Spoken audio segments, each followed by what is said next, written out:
ప్రతి వారును మనల్ని నువ్వు ఒంటరివాడు, నువ్వు ఒంటరిదానువు, నీకెవరు లేరు, ఎవరు తోడు లేరని అనేక మంది అనేక రకాలుగా చెప్తూ ఉన్నారు. ఎందుకు ఒంటరివాళ్ళం అవుతాం? మన బిడ్డలు ఏమయ్యారు? మన బంధువులు ఏమయ్యారు? దేవుడు చెప్తున్నటువంటి మాటలు బిడ్డలకు చిన్నప్పటి నుంచి బోధిస్తే ఆ మాటల నుంచి తప్పిపోరు. నీ తల్లిని ప్రేమించు, నీ తండ్రిని ప్రేమించు, తల్లి మాట విను, తండ్రి మాట విను అని మనకు దేవుని వాక్యం సెలవిస్తుంది. బాలురును చిన్నప్పటి నుంచి త్రోవలో నడిపించినట్లయితే పెద్దవాడైన తొలగిపోడు. ఇంక ఒకవేళ దేవుని వాక్యం ఏం సెలవిస్తుంది? తల్లి అయినా మర్చునేమో కానీ నేను నిన్ను మరువను, ఇదిగో చూడము నీ అరచేతిలో చెక్కుకొని ఉన్నానని చెప్తున్నాడు దేవుడు. ముందుగా ఎవరు కూడా లేరు అని బాధపడద్దు. ఎందుకంటే నీ కొడుకు ప్రేమించే కొడుకున్నాడు, ప్రేమించే భర్త ఉన్నాడు, ప్రేమించే భార్య ఉంది, బిడ్డలు ఉన్నారు.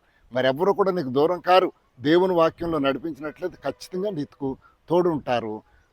వారు లేకపోయినా కూడా దేవుడు మనకు తోడుంటాడు. ఈ మాటలు దేవుడు దీవించి